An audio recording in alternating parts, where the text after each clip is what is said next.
Excellencies, ladies and gentlemen, thank you for joining us today to focus on the human rights situation in Belarus ahead of the start of the 49th session of the UN Human Rights Council next week. Right at the beginning, I want to remind you that this meeting offers English and Russian interpretation. If you have not already done so, please select the option at the bottom of your screen. Equally, if we have time, and if you would like to take the floor later, please indicate this in the chat box and raise your virtual hand so we know who to provide speaking rights to. While we have a number of strong speakers today, the meeting will not go past 3:30 Geneva time. A recording of this meeting will also be available later on humanrightshouse.org. Human Rights House Foundation, together with the Permanent Mission of Lithuania and the very large number of co-sponsoring delegations and NGOs, and I believe it's around 26 delegations, are grateful for your participation at a critical moment in Belarus's human rights situation. You'll be aware of the significant and serious geopolitical developments taking place in the region at the moment, specifically the actions of the Russian Federation in Ukraine. These events should be a reminder to all of us at the Human Rights Council that we must double down on working together to ensure the fundamental human rights of people across the region. Today, of course, our focus is on Belarus. Since the Council mandated the OHCHR examination of the human rights situation in Belarus at its 49th session, the human rights situation in the country has continued to deteriorate.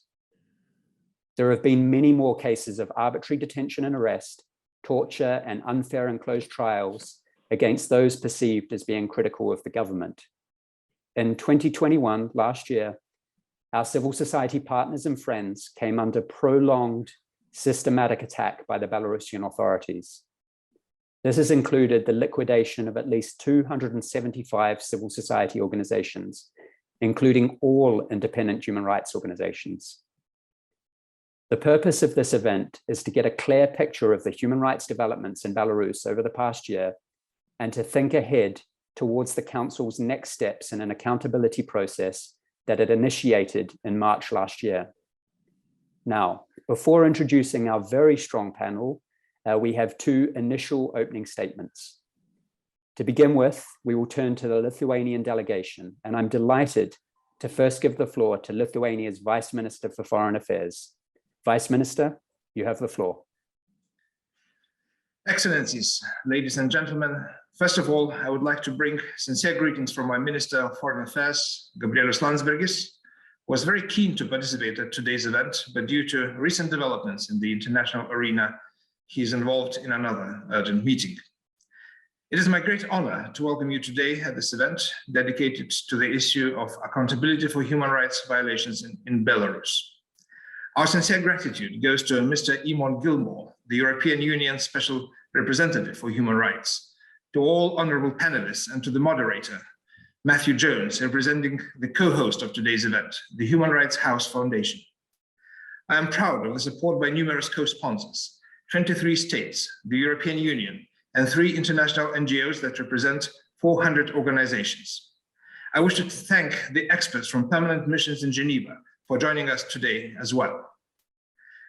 The fraudulent presidential election in 2020 in Belarus was accompanied by massive human rights violations. A year and a half on, the repressions by Lukashenko regime against civil society, human rights defenders, journalists, and media actors continue. The number of political prisoners in Belarus reached 1,060, while new politically motivated sentences are reported every day.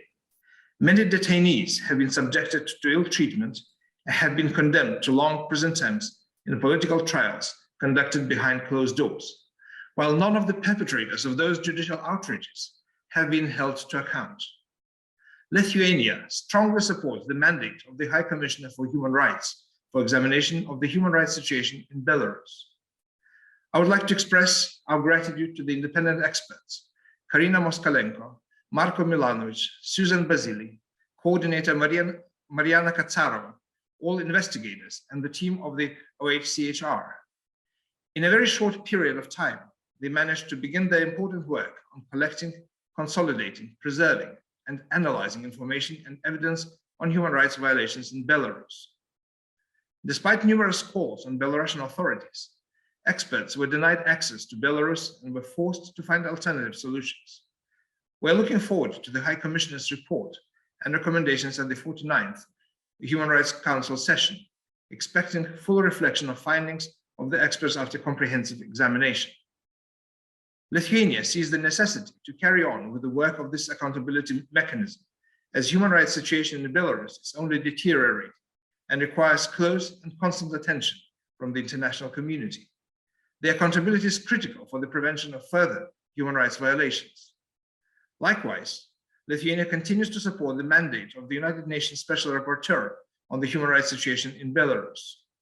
We welcome the International Accountability Platform for Belarus, contributing to ensuring accountability for perpetrators and justice for the victims, as well as cooperating with other initiatives, including the Law and Democracy Center in Vilnius. What more can be done? For obvious reasons, the citizens of Belarus cannot seek justice at home.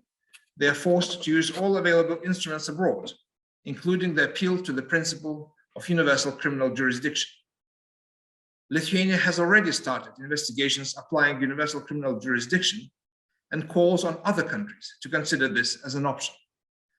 I hope the insights from the panelists will contribute to further actions of the Human Rights Council and will serve for better preparation of the renewal of the accountability mandate. I wish all of us an interesting discussion today and further fruitful efforts in supporting the people of Belarus in their stand for a safe, sovereign, democratic, and prosperous future. I thank you. Thank you, Vice Minister. Next, we have a recorded statement from the EU delegation. I'm delighted to give the floor to the EU's Special Representative for Human Rights. Mr. Gilmore, you have the floor. Excellencies, ladies and gentlemen, it is my privilege to join you virtually today for this important discussion on the next steps towards ensuring accountability for human rights violations committed in Belarus since the 1st of May 2020, and to the organisers for inviting me to deliver opening remarks alongside His Excellency Gabrielius Landsbergis, Minister of Foreign Affairs of Lithuania. Ladies and gentlemen, we have all borne witness to the Lukashenko regime's continued widespread human rights violations and to its brutal repression against all segments of Belarusian society. Independent voices in the country have been silenced, such as the one of Vladimir Matskovich, a detained Belarusian philosopher and activist, whose recent hunger strike I followed with great concern. In an interview he gave last year in Writing from Behind Bars, Vladimir Matskovich said, "I understand that I was arrested because of my articles, statements, ideas, and thoughts. That is, I am going to be tried for malice, according to Orwell." Prominent representatives of the opposition have been condemned to harsh and long prison sentences in political trials conducted behind closed doors. Detainees have been subjected to abuse and ill treatment. Robust evidence suggests widespread and systematic patterns of torture and inhumane conditions of detention, including gender-based violence. There are now more than 1,000 political prisoners in the country, up from 170 by the end of 2020, and this number continues to rise at an alarming rate. As part of a large-scale crackdown on civil society, over 550 civil society organisations have been closed down or are in the process of forced liquidation. As of mid-February, at least 33 journalists and media workers remain in detention. Independent media has been almost eradicated, and any independent political activity is criminalised by legislation and suppressed by security forces.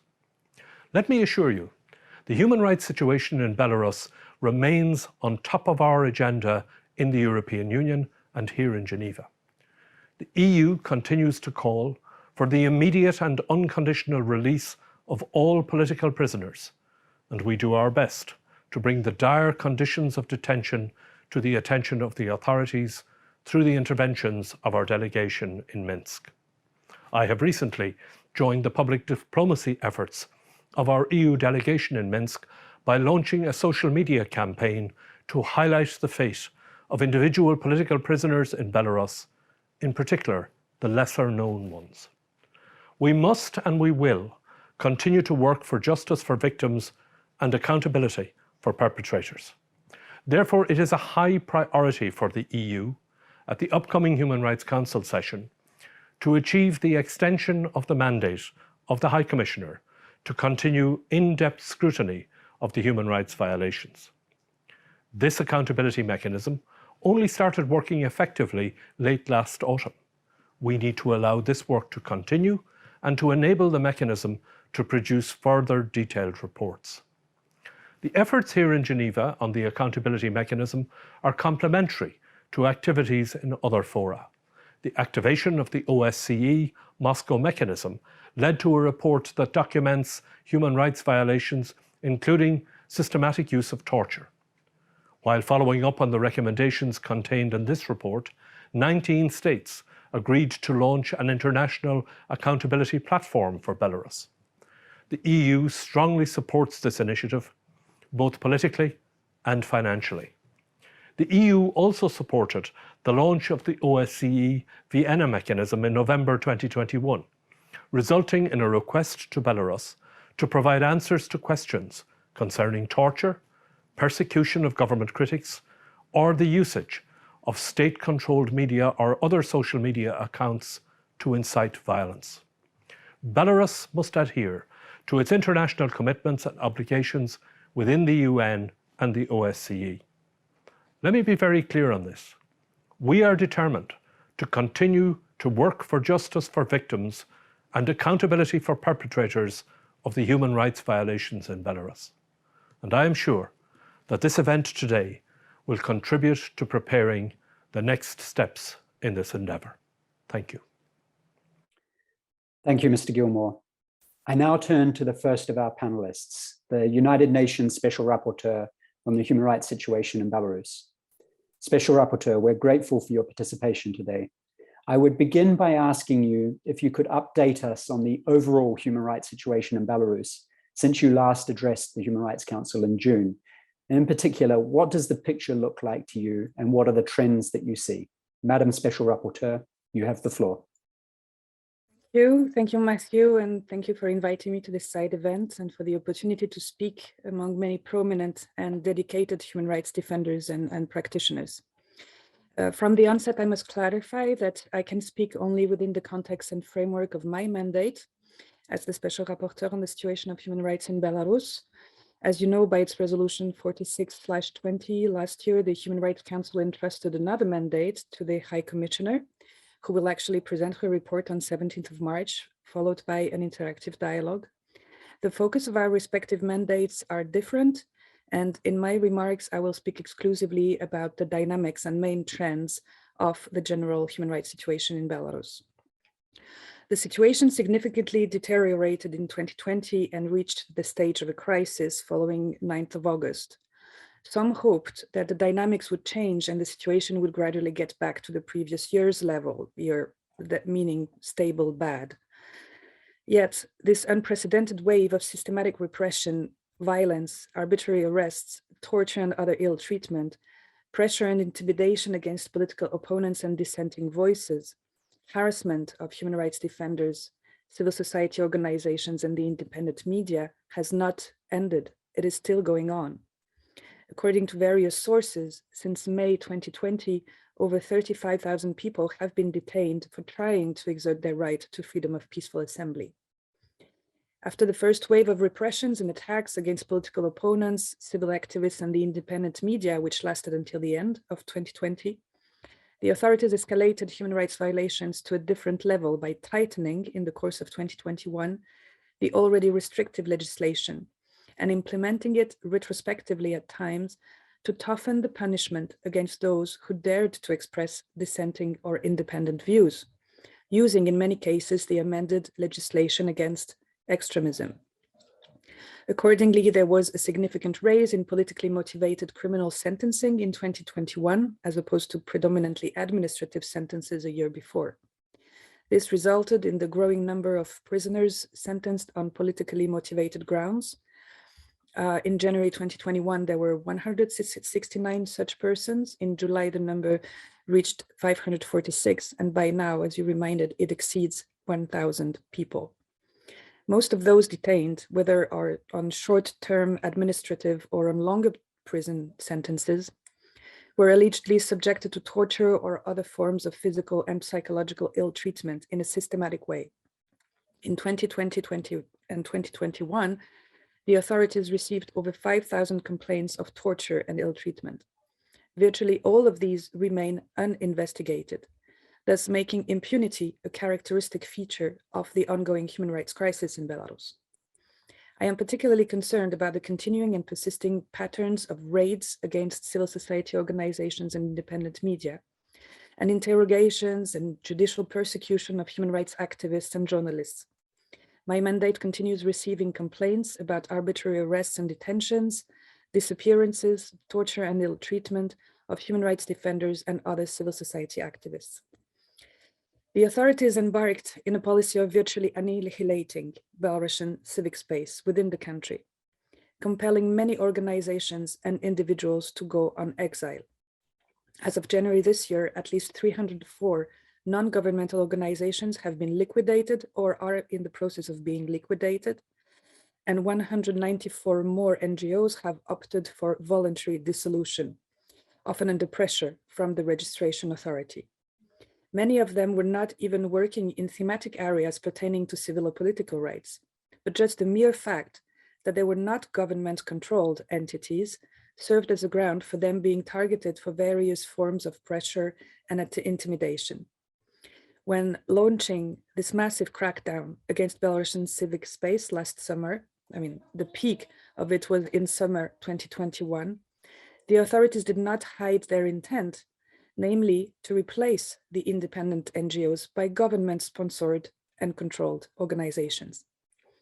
In the same vein, the authorities continued their decades-long policy of curtailing freedom of the media in Belarus by creating tougher legal, administrative, and practical hurdles that undermine the work of independent journalists and bloggers.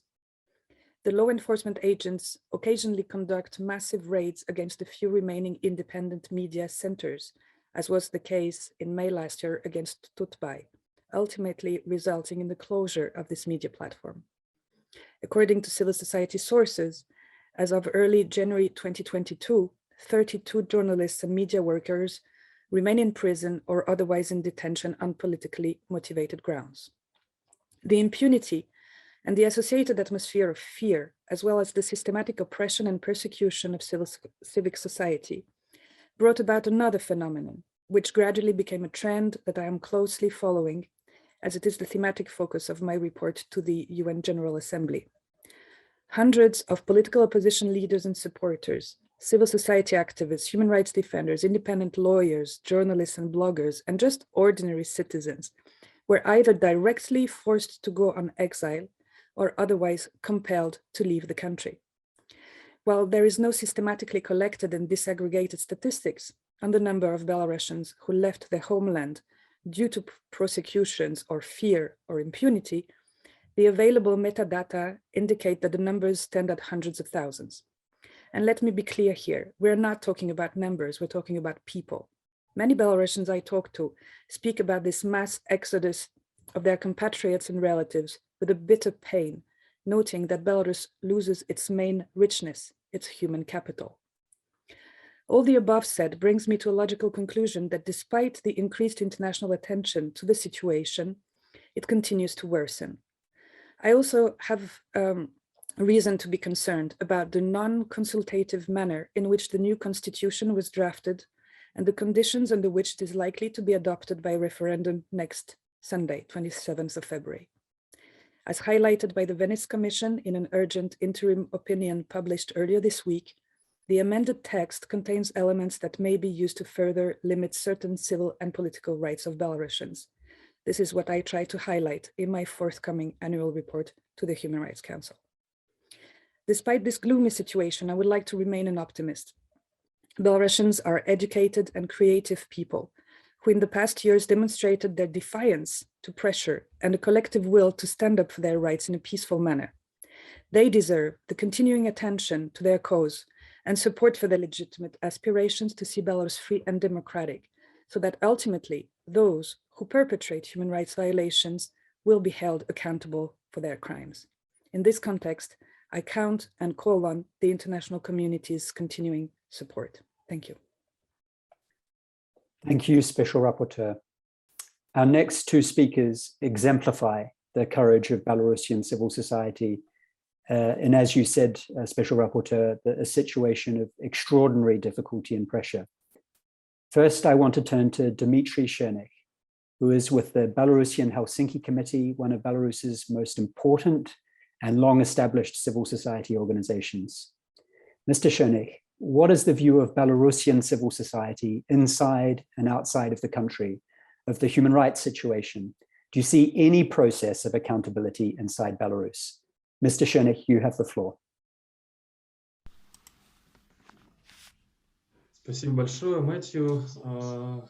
Thank you so much, Matthew.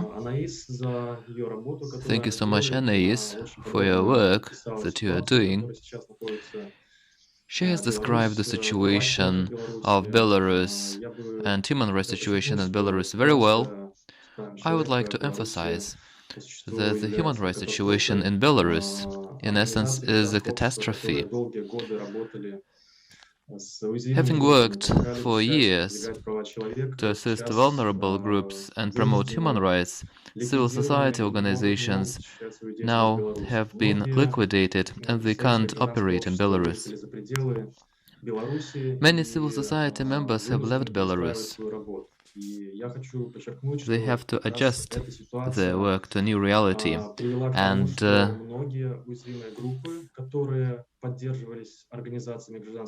it has produced a situation in which many vulnerable groups that used to be supported by civil society can no longer exercise human rights in the way they did before. Despite the fact that organizations were liquidated, the majority of them stay active, which is important to stress. It is important to support civil society organizations. We have to send a clear message that the civil society is not about having registration, but about being active and commitment to human rights and fundamental freedoms. I can describe the situation after August 2020. I would like to remind that human rights organizations immediately made a statement and condemned the torture and called for investigation by authorities. The letter of concern was sent from major organizations to the investigative committee and the prosecutor general office with the request to start investigation. However, these calls were not heard. As Ms. Anaïs has said, thousands of torture statements were filed with the investigative committee and the prosecutor general. However, currently, these institutions have not looked into the merits of these statements. The investigative committee published a statement after August 2020 in which it stated that the inspection into these complaints was stopped and the criminal investigation was not launched, which is an obvious violation of Belarus's commitment to scrutinize the torture which has happened in Belarus. Some time ago, an interagency commission was created, including Prosecutor General, Investigative Committee, the Ministry of Interior, one Member of Parliament, and the Committee of Forensic Examinations. And this commission has to look into the complaints of torture. However, in the end, this commission proved not effective. Civil society was not included into this commission, and probably it was created to reduce tensions in the society and to show that the authorities were ready to look into torture cases. However, as later developments showed, the state made no measures to look into justified claims on massive torture. The criminal code was amended, which extended the duration of primary inspection upon complaints of torture. As I have mentioned, the investigative committee turned down the applications for criminal investigations, and it stated that these people who asked for investigations are jobless people with a record of administrative or criminal prosecution. And in the opinion of the investigative committee, the goal of these complaints was to get an opportunity to ask for asylum abroad. Obviously, this reason doesn't fit the reality. In this situation, it's important to continue paying attention to the human rights situation and to create mechanisms that would be effective in scrutinizing torture internationally, to continue universal jurisdiction work. And it's also important to continue supporting civil society organizations and human rights organizations which help torture survivors. I will stop here and I'm ready to answer your questions. Thank you, Mr. Chernyh. Next, we will turn to another very important member of Belarusian civil society, Victoria Fedorova, who is chair of the Belarusian organization Legal Initiative, as well as being with the International Committee for the Investigation of Torture in Belarus. Ms. Fedorova, the Council mandated the OHCHR Examination of Belarus, particularly in response to the most serious human rights violations in the context of the presidential election. Are you able to give us further details on the scale of the most serious human rights violations in Belarus, including the use of torture? Ms. Fedorova, you have the floor. Thank you, Matthew. Thank you, colleagues, for invitation and for this opportunity to speak. As my colleagues already said, situation in Belarus has deteriorated significantly.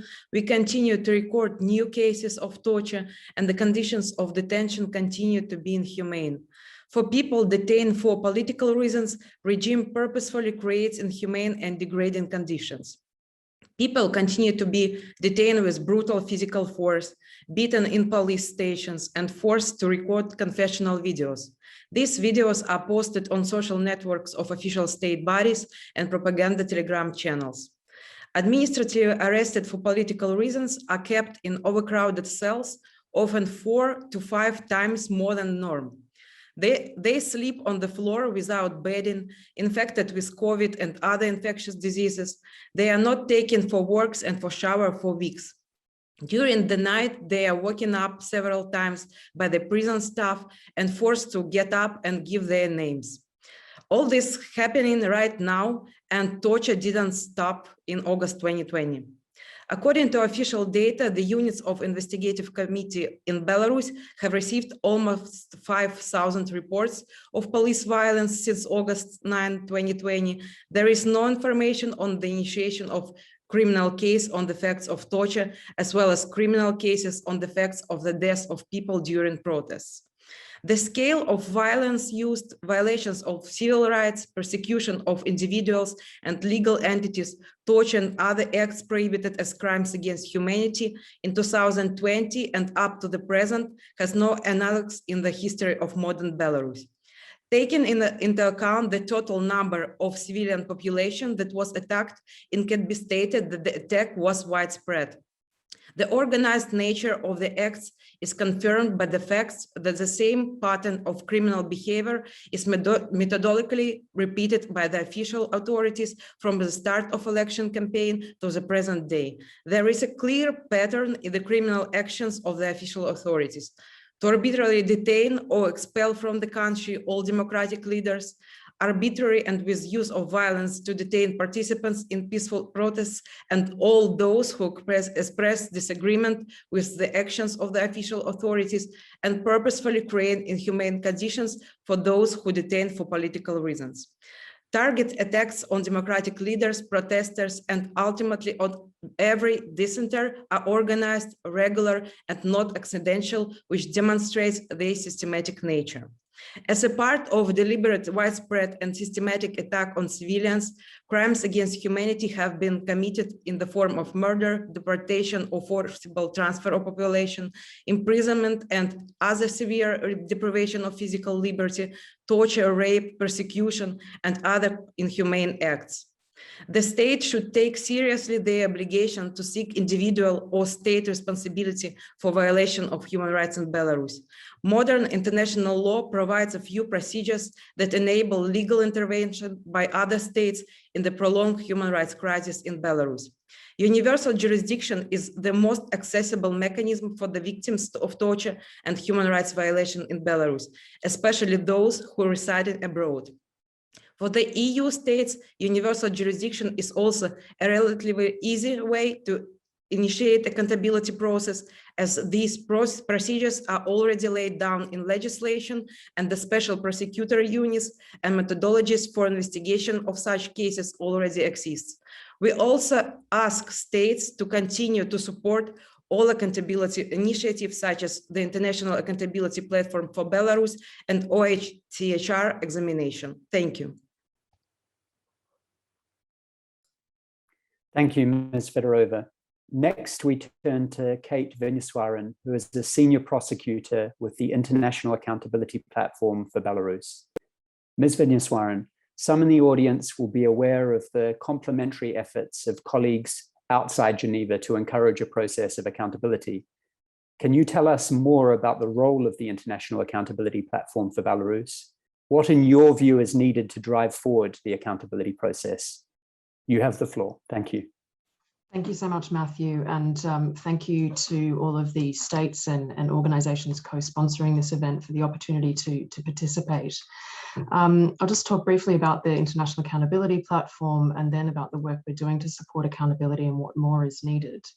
The International Accountability Platform is a consortium of Belarusian and international non-government organizations that have combined forces to conduct an independent investigation, collecting, consolidating, verifying, and preserving information and evidence of crimes under international law being committed in Belarus, and to therefore support accountability bodies, including the OHCHR Examination on the situation in Belarus and criminal justice authorities. The consortium is made up of international committees, so my colleague here on the panel, Victoria, Viasna, Dignity, the Danish Institute for Torture, and Redress. And we also have an advisory council that's composed of 14 Belarusian and international organizations. So in doing this work, we work very closely together between the lead organizations on the strategic and operational level, sharing knowledge and building each other's capacity to carry out this work. And we've established referral pathways to make sure victims and all those involved in the work have access to mental health and psychosocial support. So as the Special Rapporteur and others have discussed, there have been thousands of complaints filed in Belarus alleging that torture has been committed by state security authorities and other acts, including rape and sexual violence, enforced disappearances, arbitrary detention, among others. Our partners, International Committee and Viasna have spoken to more than 2,000 victims and witnesses about the crimes that they have suffered.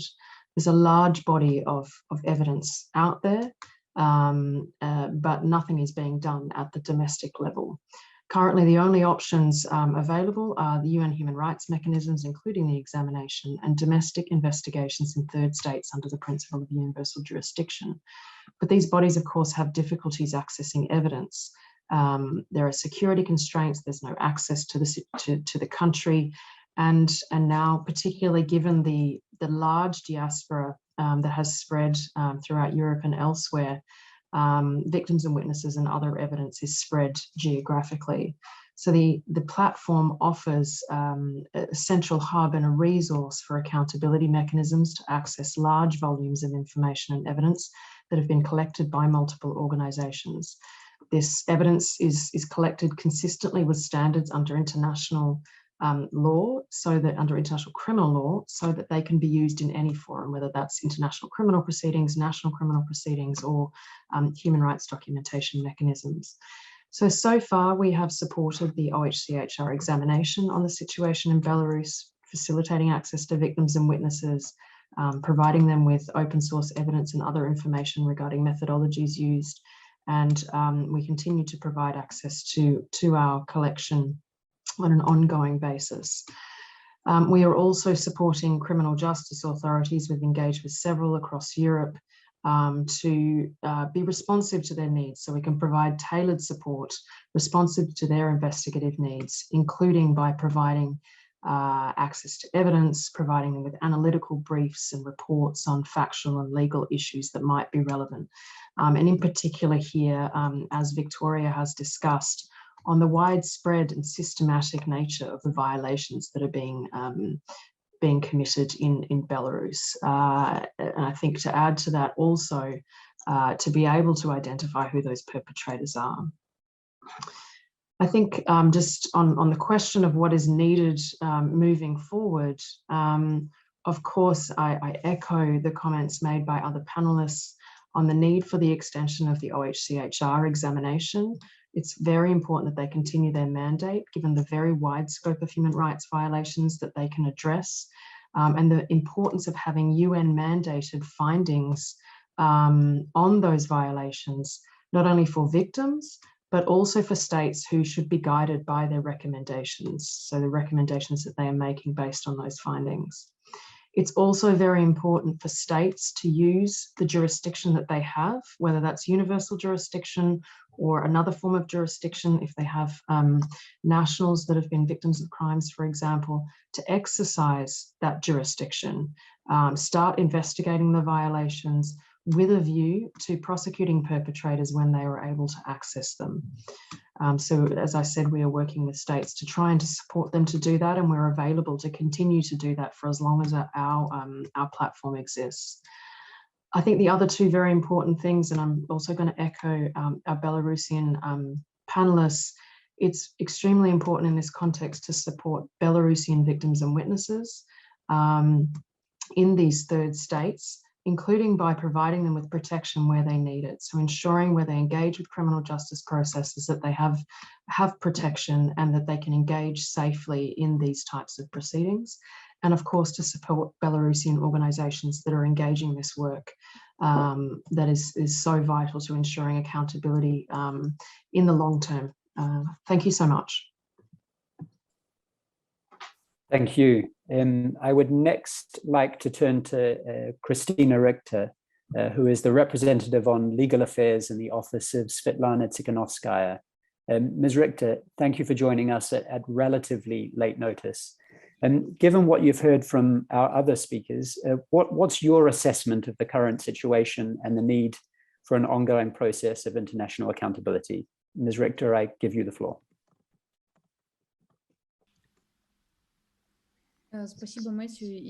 Thank you, Matthew. I would like to greet all participants of this meeting. Thank you for having me. I'll not say something new, which had not been in your focus previously. Now, I would like to outline the following points. The human rights situation in Belarus is really deteriorating since August 2020 until now, and the major difficulty that we are facing is, in particular, the crackdown on media, civil society organizations, and human rights organizations in Belarus. For months, these actors were showing the horrors of crimes against humanity conducted in Belarus.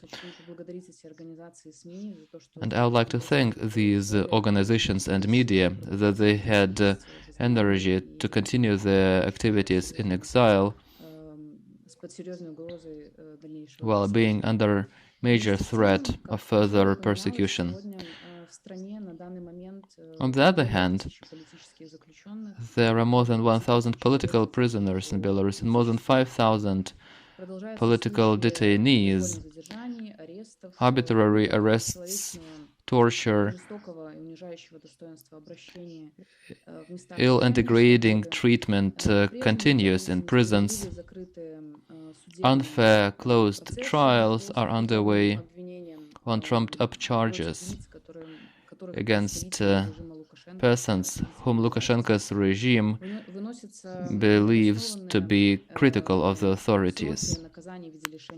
Unjustified sentences are delivered. People sentenced to enforced labor work in inhuman conditions. Political discrimination is overwhelming,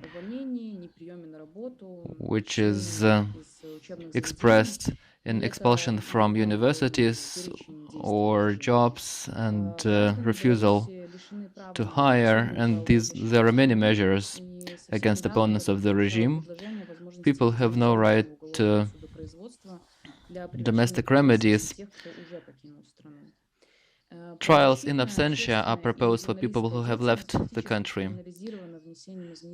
Journalism and public activism is criminalized by introducing an article into the criminal code prosecuting activities on behalf of unregistered organizations. And by this, Lukashenko's regime is trying to conceal the continuing crimes against humanity in Belarus.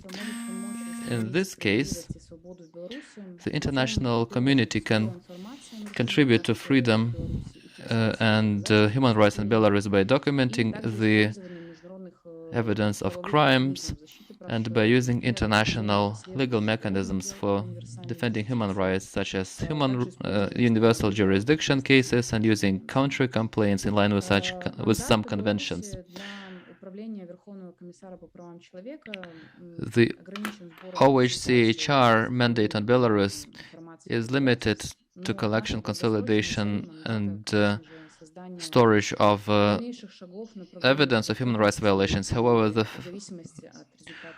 subsequently, this is work towards accountability, and the information collected can be used in the future for promoting these issues in the UN system and for submitting these data to the International Criminal Court or as evidence for universal jurisdiction cases in individual states. Even if this evidence is not used immediately for a real tribunal, it's very important to collect them now before they are lost, to have a full picture of what is happening in Belarus. This is why I believe extending the mandate of the Office of High Commissioner of Human Rights is definitely crucial for restoration of justice and freedom in Belarus. Thank you. Thank you, Ms. Rikhter. Our final speaker, Professor Žalimas, I don't know if you're with us yet. Quite unbelievably, one of our speakers is participating also in a meeting with the Lithuanian Parliament at the moment. Goodness knows I struggle to participate in one meeting at a time. Professor, if you're not currently with us, what we might do already is listen to the first of our co-sponsors, and we'll come back to you.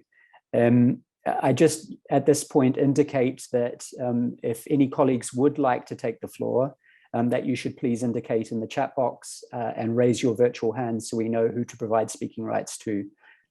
So without further ado, I'll turn to the first of our co-sponsor delegations to the permanent mission of the United States to deliver a recorded statement. Ambassador, you have the floor. Thank you for participating in this important event as we look forward to the first report from OHCHR's examination of Belarus. These are difficult times in the region. As we speak, Russia has deployed over 100,000 troops around Ukraine. We are pursuing all diplomatic options to head off a further deterioration of the situation, and we call on Russia to work with us and our allies to defuse this situation. As President Biden said, the Russian people are not our enemy. Our two peoples share a history of sacrifice, fighting side by side 3/4 of a century ago. That was a war of survival. If Russia attacks Ukraine today, it will be a war of choice, and Russia will pay a heavy cost for that choice. This is a choice only Russia can make, and we sincerely hope it makes the right one. Should it make the wrong decision, America and its allies will respond swiftly and decisively. While we hope for the best in Ukraine, in Belarus we remain deeply concerned by the Lukashenko regime's continued violent repression of civil society, the democratic opposition, independent media, human rights activists, students, athletes, and ordinary Belarusians. It is imperative that the world come together and condemn these abuses, and that those responsible for these repressive actions are held to account. The United States strongly condemns the regime's detention of an estimated 1,050 political prisoners, its banning of hundreds of independent media outlets and NGOs as extremists, and its acts of transnational repression, such as the fabricated bomb threat to divert a Ryanair flight for the purpose of arresting opposition journalist Roman Protasevich and his companion Sofia Sapega. The United States stands firmly in support of the Belarusian people's democratic aspirations, and we will continue to work with the international community to hold to account all those who have committed human rights violations and abuses. As today's speakers address these issues, I ask you to consider: what concrete actions can the international community take to utilize the OHCHR examination's work and move documentation efforts forward so that those responsible can be held to account? Thank you, Ambassador. I next will once again try Professor Žalimas, if you're there with us. You are wonderful. Thank you so much for joining us. We're very grateful, particularly as you participate in two meetings. Thank you very much. I'm really sorry because at the same time I have also the concurring meeting, therefore really I was not able to listen to everything carefully what has been said before. But as I understood, my role here is to introduce you with our NGO, the Justice Hub, which has the name Law and Democracy Center. It was established by the European Humanities University, and it is NGO based in Lithuania. Actually, I would say with two main aims. The first is maybe it's more relevant to the theme of our meeting today.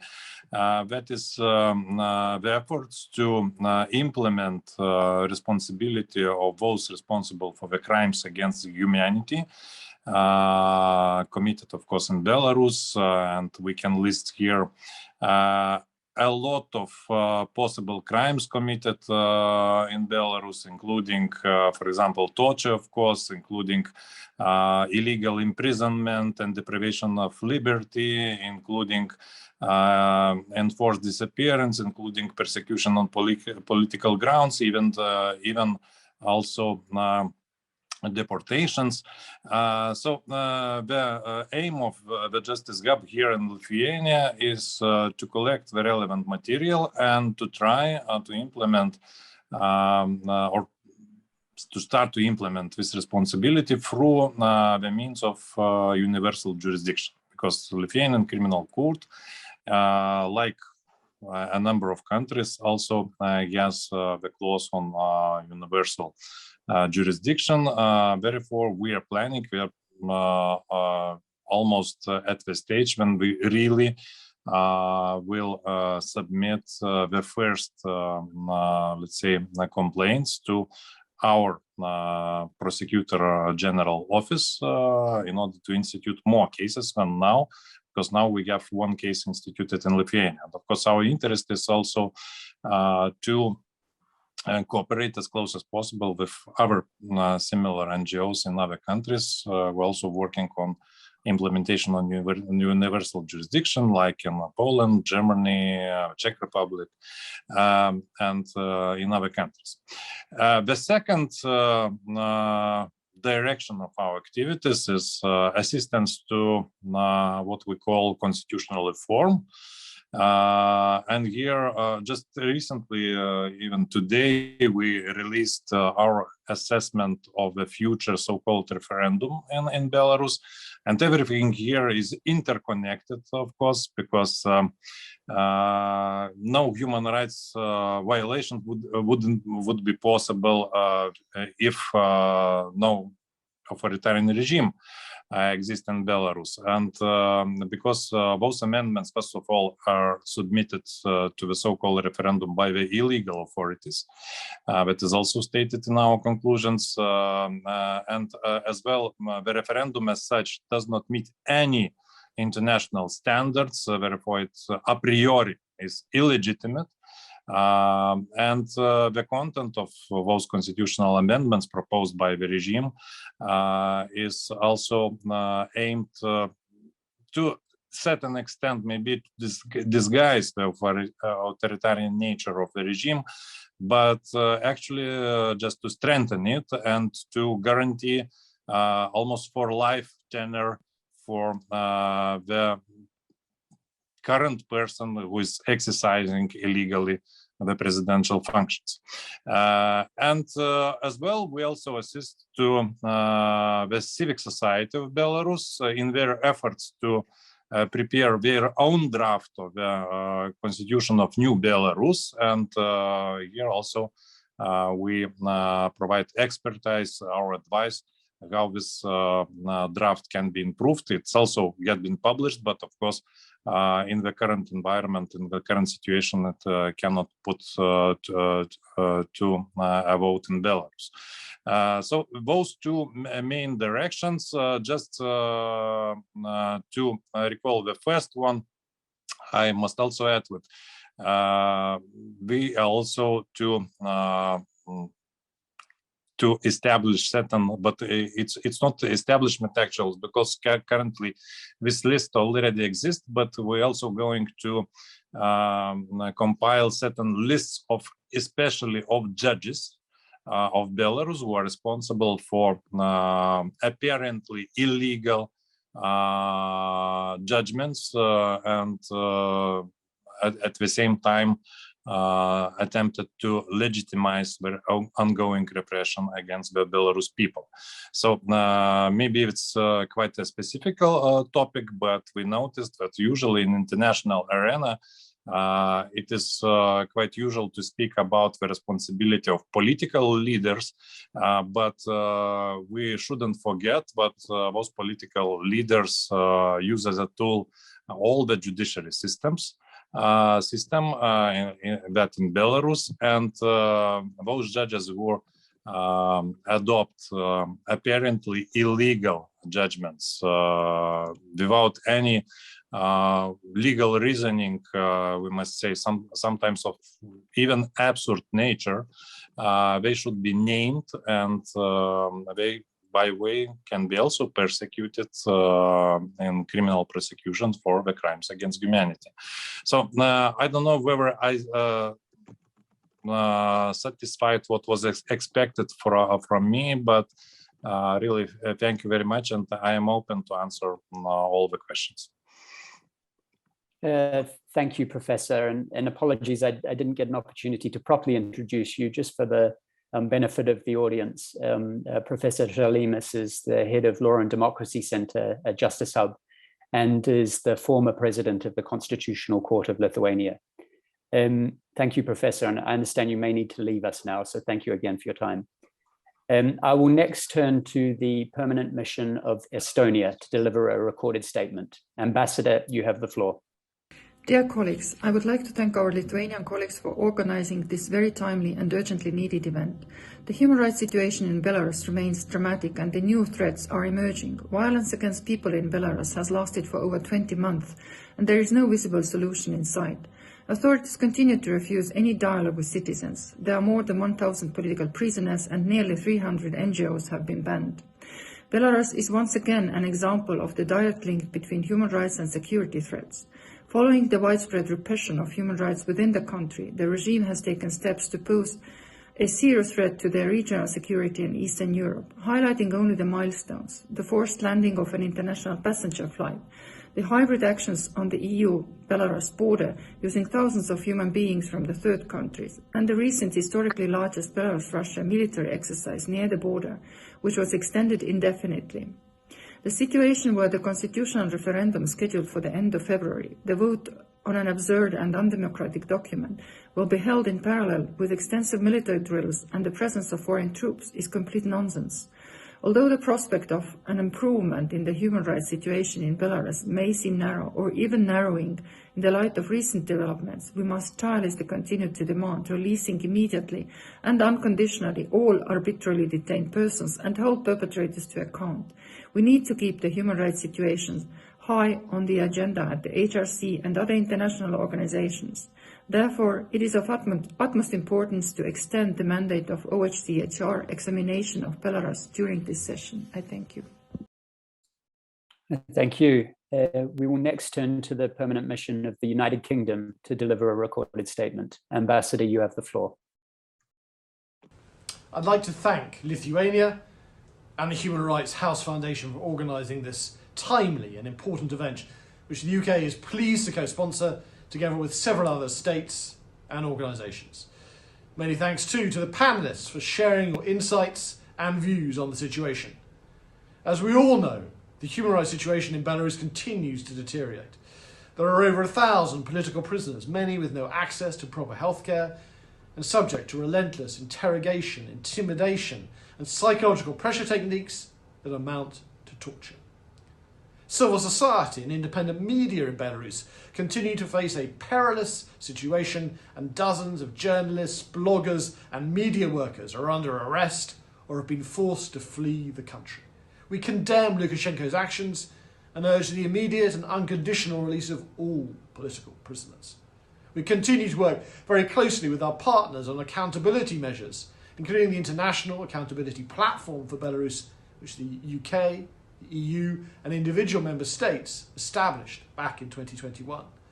The UK warmly welcomes the work the OHCHR, the Special Rapporteur, the International Accountability Platform for Belarus and NGOs are undertaking. And I'd like to ask the panellists, in your view, what more could be done to strengthen the collaboration between their work to ensure accountability for the serious human rights violations committed by Lukashenko's regime? Thank you. Thank you, Ambassador. And I just, again, we have a couple more speakers to come on our speakers list. If you do want to take advantage of the opportunity of asking a question of our panelists, please just indicate in the text box and raise your virtual hand. I will next turn to the permanent mission of Poland to deliver a recorded statement. Ambassador, you have the floor. The human rights situation in Belarus remains critical. The growing persecution of the civil society and unprecedented scale of repressions against human rights defenders, journalists and independent media outlets is more than alarming.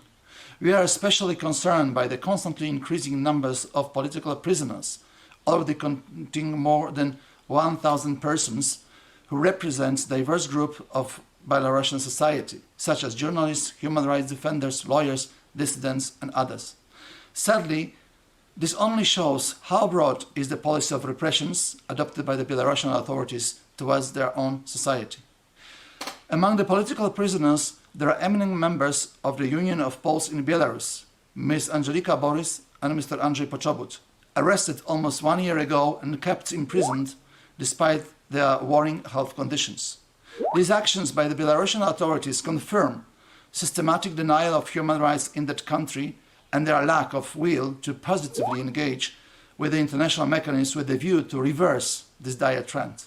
Thus, continued monitoring of the human rights situation in Belarus, as well as gathering and preserving evidence of human rights violations in this country, are of pivotal importance. For this reason, we stress the role of international mechanisms for human rights violation in Belarus in the context of 2020 presidential elections, acting within the office of the UN High Commissioner for Human Rights. We equally appreciate the work of the UN Special Rapporteur for Human Rights situation in this country, Ms. Anaïs Marin. It is crucial that both mandates are continued. Poland is committed to continue offering a safe refuge in our country to the repressed Belarusians, as we have regularly done so since the very beginning of the 2020 mass protests. I thank you. Thank you, Ambassador. I believe we also have the permanent mission of Germany with us, who will also make a statement. If you're with us. Thank you. We would like to thank all the speakers for their interventions and the tireless work towards accountability in Belarus. Germany has been a strong supporter of the Special Rapporteur, the OHCHR Examination Belarus, as well as the IAPB from the outset. And we will continue to support you. The civil society contribution for accountability is invaluable. Impunity is a breeding ground for future human rights violations. We urge Belarus to investigate, prosecute, and punish those responsible for any violations and to fully cooperate with the OHCHR examination. The Lukashenko regime is responsible for relentlessly suppressing dissent and blatant violations of human rights. But the regime and all its supporters would do well to remember that the world is watching. Specific and extensive evidence has already been collected and secured. This is an achievement of all of you. There's a strong hope that eventually individual perpetrators will be held accountable. Thank you so much, everyone. Thank you. And next I have on my list the permanent mission of Austria. If you're with us, you have the floor.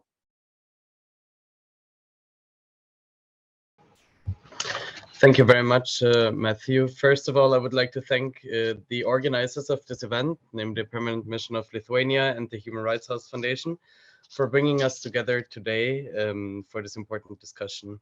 I would also like to thank all the panelists for their interesting insights. Austria remains deeply concerned at the unprecedented and dramatic escalation of human rights violations and attacks on the rule of law in Belarus that we have had to witness over the past year and a half. Our solidarity goes to the brave and courageous people of Belarus, opposition leaders, journalists, civil society activists, and human rights defenders who have been fighting for a democratic, free, and just Belarus. They have been met with relentless repression and deserve all our support. It is out of this reason that Austria, together with opposition leaders, organized an international conference in Vienna last November to support the path towards a safe and prosperous future for Belarus. Since the 2020 elections, which were neither free nor fair, more than 30,000 peaceful protesters, journalists, media workers, and civic activists have been arrested or detained without justifications. These violations must not go undocumented, and perpetrators must be held to account. It is our duty not to remain silent in the face of injustice and to work towards ensuring accountability for human rights violations. In the absence of any credible national accountability processes, the OHCHR examination that was set up last year fulfills a crucial role in ensuring the documentation of these violations. Our question to the panelists would be, besides the renewal of the OHCHR examination, which remains a priority for us, how else can the international community contribute to combating impunity for human rights violations in Belarus? I thank you. Thank you. We'll next turn to the permanent mission of Ukraine, followed by the permanent mission of Belgium. If Ukraine is there, you have the floor. Thank you, Matthew. Allow me to start by thanking the permanent mission of Lithuania for organizing this important event and to the panelists for their informative presentations. We are grateful for the supportive words to Ukraine expressed by our American partners. Our appreciation also goes to all those who work on keeping the human rights situation in Belarus on the radar of the Human Rights Council, including the EU delegation, Madam Special Rapporteur, and members of the civil society. Ukraine regrets that the human rights situation in this neighboring country continues to be extremely worrying. We are alarmed by the continuing reports of torture and other inhuman or degraded treatment, persecution of journalists, opposition leaders, and human rights defenders. We equally deplore the fact that these and other wrongdoings against the people of Belarus are multiplied by the demonstrative impunity for the perpetrators. Our call to the Belarus authorities remain as topical as ever, to finally hear the voice of the people, ensure justice and effective remedy for the victims, and release all those illegally detained.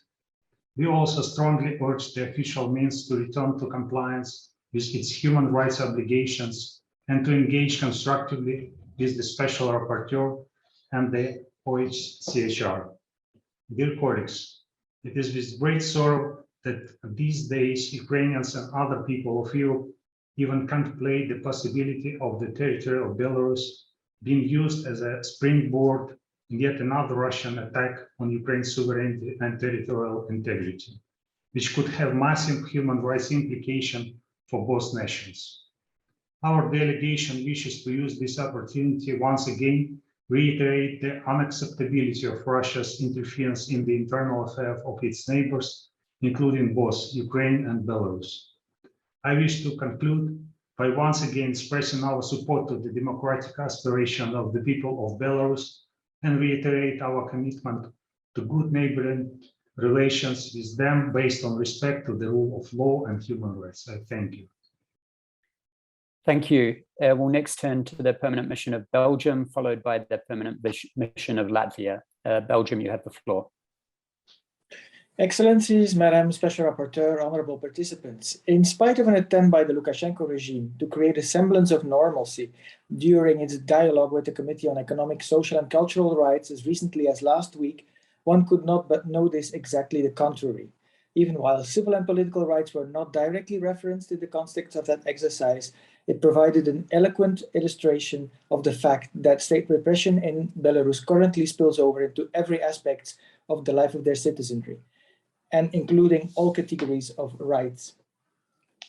It hence infringes on all categories of their rights. No quantity of sophistication displayed by a governmental delegation was ever going to obscure this simple truth. After all, we are referring here to a country where students, having taken part in protests around the last presidential elections, were summarily dismissed from their educational institutions, depriving them of their right to education.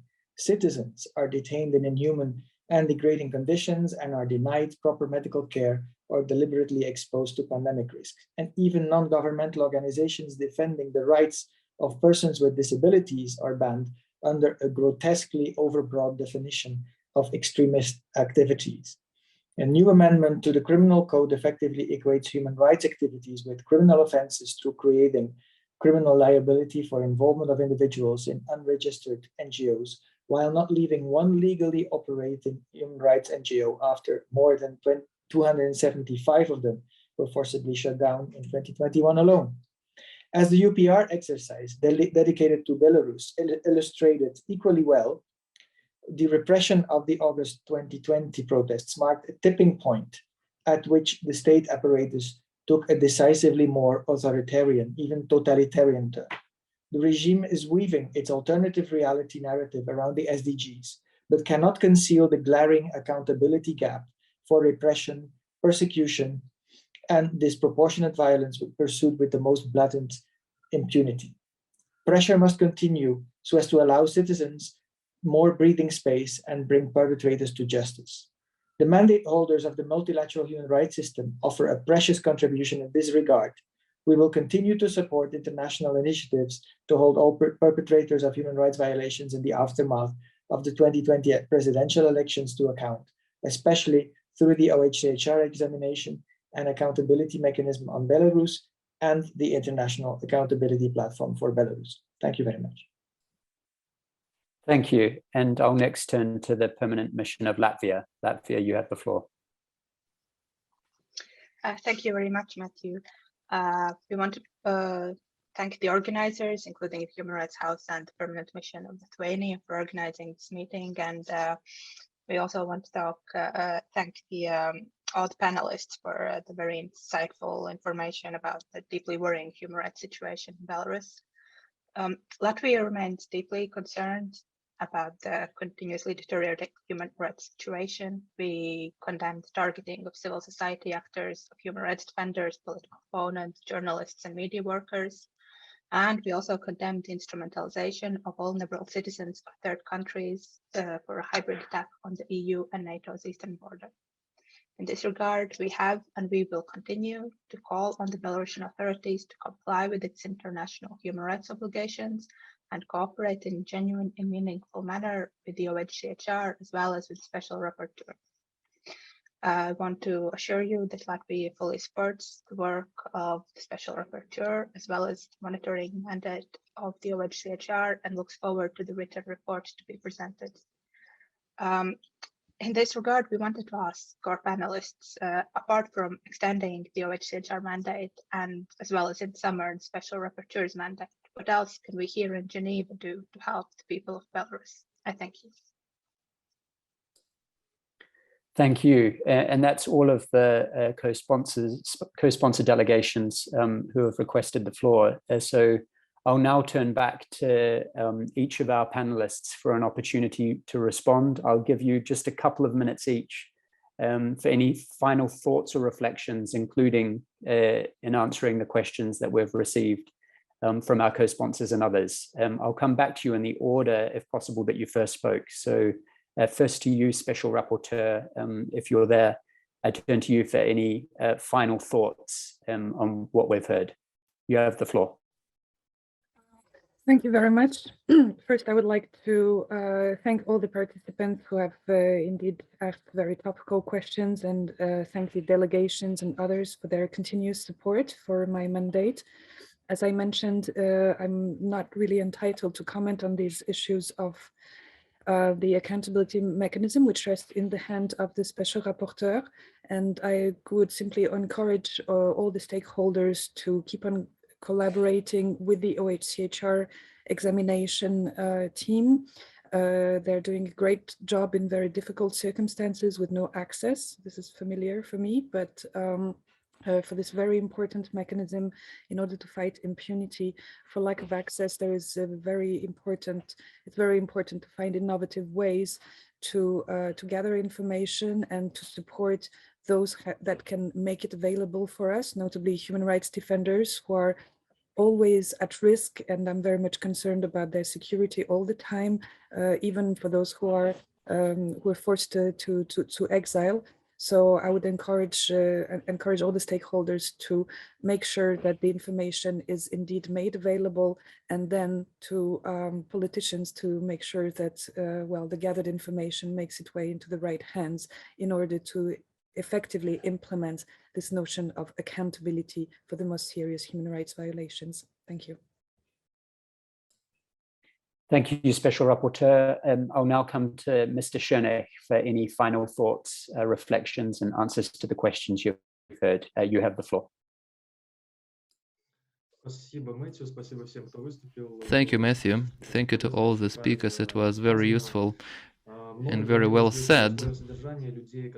Many people have mentioned the conditions of imprisonment of political prisoners. This is really an issue which in the future might create many health problems for political prisoners. Currently, behind the bars are people who need urgent medical help, which is either not provided or not provided adequately.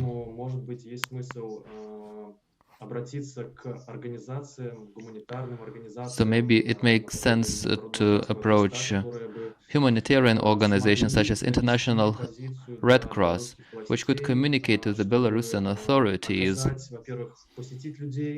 that it's important first to visit political prisoners in prisons if possible, and if mandates allow them to. If no, it is possible to think how to get this access. Second, authorities could be convinced to provide necessary medical help to people in prisons who need this help. I think this would be a good step to support the people in prisons who suffer because of health issues. I would like to know that many people, many political prisoners,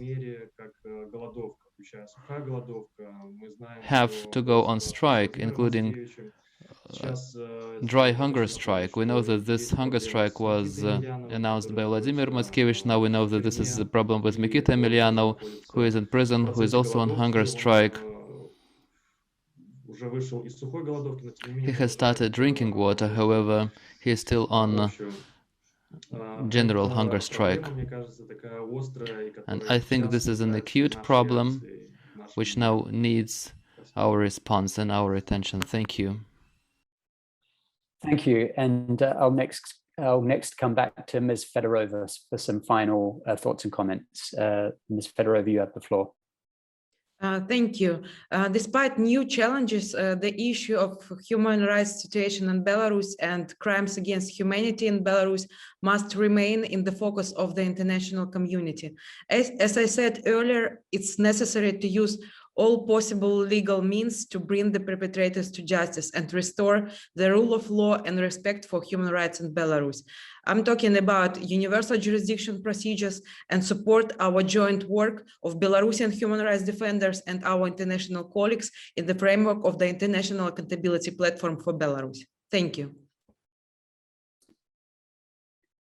Thank you. And I'll now turn to Ms. Vigneswaran. You have the floor. Thanks so much, Matthew. I wanted to just comment briefly on the issue of coordination and cooperation between the various accountability initiatives and all of the actors working in this space. One of our core aims as a consortium is to work together as much as we can, particularly at the steering committee level with our Belarusian partners, but also at our advisory council level to understand what everyone is doing in this space and to identify how we can support their work in terms of our repository of information and evidence. And I think that also goes to supporting the very complementary and mutually reinforcing roles of the Special Rapporteur on Belarus, the OHCHR Examination, and potentially other UN human rights processes, including treaty body processes, should they be used. I think the other important thing to reflect on and bearing in mind, of course, the need to have independence of criminal justice authorities from executive authorities and political actors that are more interested in the discussions at the Geneva level. But I think it's important just to note the need here for cross-border cooperation between the various criminal justice authorities, given the spread of evidence across boundaries. And I think that will really strengthen accountability options moving down the track where there's knowledge sharing and sharing of resources to ensure access to evidence and the ability to build really strong cases to hold perpetrators accountable. Thank you very much. Thank you. And I'll now turn to Ms. Rikhter. You have the floor for some final thoughts and comments.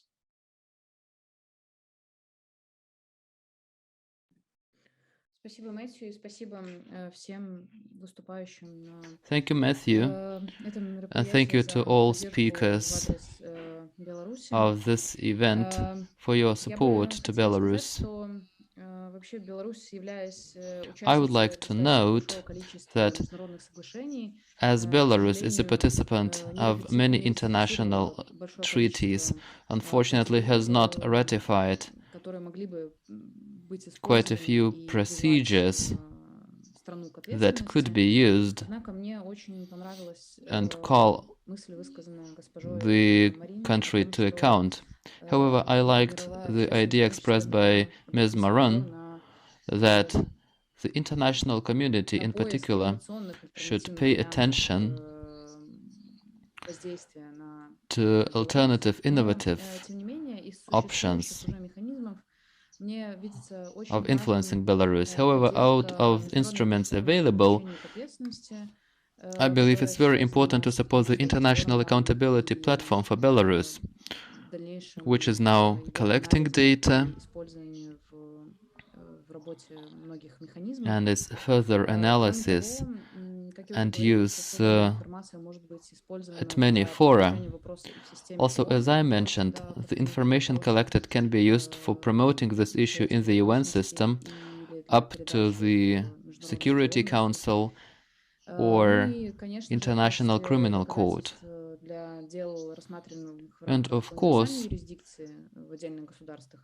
as a proof within universal jurisdiction cases in individual states.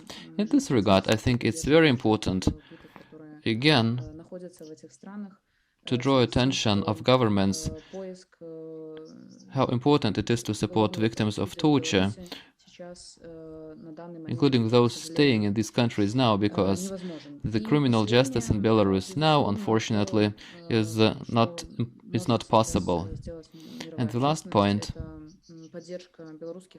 what the global community can do now is to support the Belarusian human rights organizations, including by providing expertise and resources, because these are the actors that contribute significantly to documenting the crimes against humanity happening in Belarus. Thank you. And that concludes our speakers. And I'd like to bring this meeting to a conclusion with a few final words. As you know, the Human Rights Council will address Belarus in an interactive dialogue during the third week of the session. Ahead of the dialogue and the release of the High Commissioner's report on the work of the OHCHR examination, Human Rights House Foundation, together with a dozen other Belarusian and international human rights organizations, sent a joint letter to all delegations in Geneva on Monday. If you've not already seen a copy of the letter, you can find the text on our website. Given the current dire human rights situation in Belarus and the ongoing importance and unique nature of the OHCHR examination, we are jointly calling on the Council to renew the examination's mandate at the coming session and to ensure its work is sufficiently resourced and funded. I remind delegations that Human Rights House Foundation, as well as co-sponsoring NGOs and signatories of that joint letter, remain open to providing further information to you in order that you can make good and informed decisions in the coming weeks on Belarus and the accountability process. I finish by thanking all of our panelists and speakers, by thanking the Permanent Mission of Lithuania as co-organizer, and to all of you for joining us. I also, of course, thank our interpreters. I wish you a good day and success in the coming session. Thank you.